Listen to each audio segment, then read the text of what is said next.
Bismillahirrahmanirrahim. Assalamualaikum warahmatullahi wabarakatuh.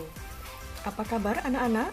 Semoga kalian masih tetap semangat dalam mengikuti pelajaran.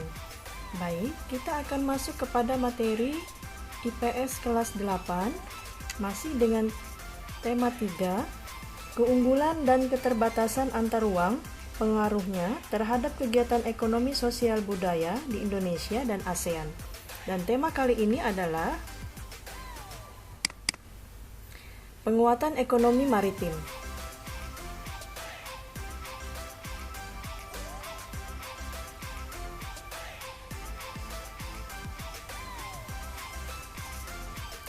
Tujuan pembelajaran kita, setelah proses belajar mengajar, diharapkan siswa dapat memahami kegiatan ekonomi maritim.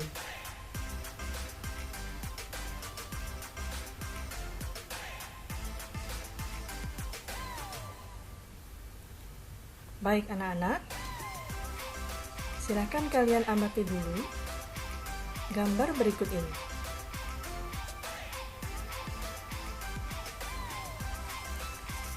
Bagaimana masyarakat Kutai Kartanegara memanfaatkan Sungai Mahakam sebagai sungai utama?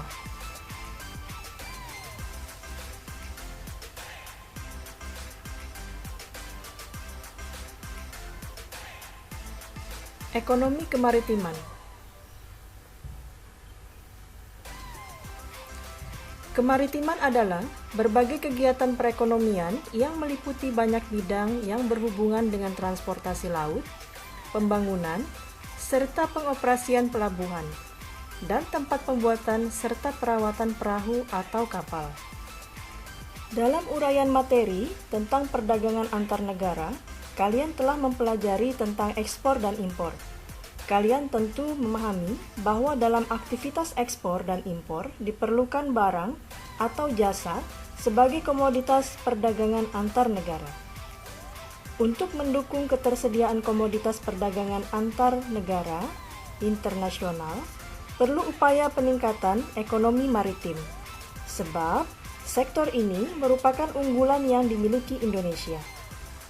Upaya peningkatan ekonomi maritim yang meliputi potensi maritim Indonesia, hambatan pembangunan ekonomi maritim, dan upaya pengembangan ekonomi maritim di Indonesia akan dipaparkan satu persatu dalam uraian berikut ini.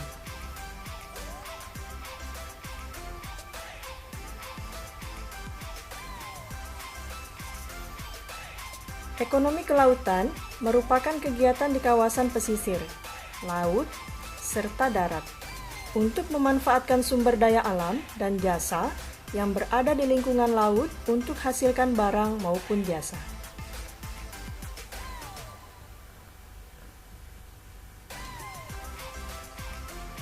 Contoh perindustrian dalam ekonomi kemaritiman. Yang pertama, industri kapal.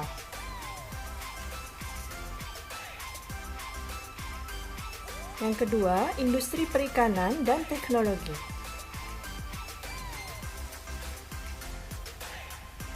Yang ketiga, industri transportasi laut.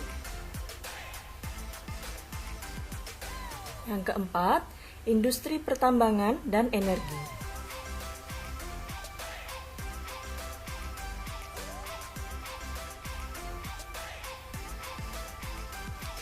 Jasa pergudangan laut.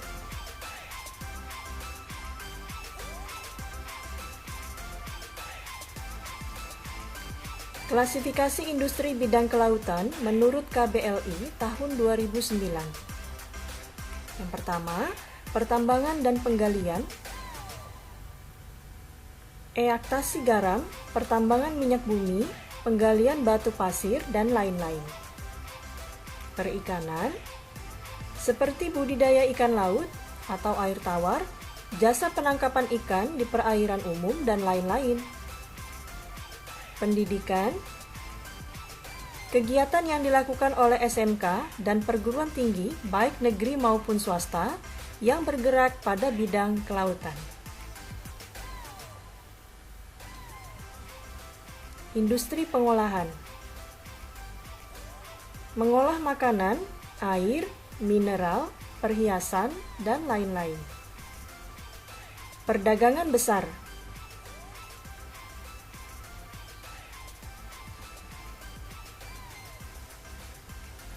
Pembangunan di bidang kelautan diarahkan untuk mencapai 4 tujuan. Yang pertama, pertumbuhan ekonomi tinggi secara berkelanjutan. Meningkatkan kesejahteraan seluruh pelaku usaha, khususnya para nelayan, pembudidaya ikan, dan masyarakat kelautan lainnya yang berskala kecil.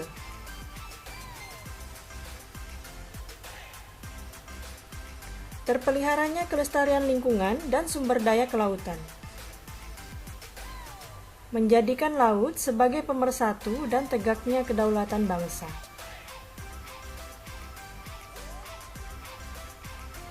Baik anak-anak, cukup sekian dulu ya materi kita kali ini. Kita akan bertemu lagi minggu depan dengan materi yang berbeda.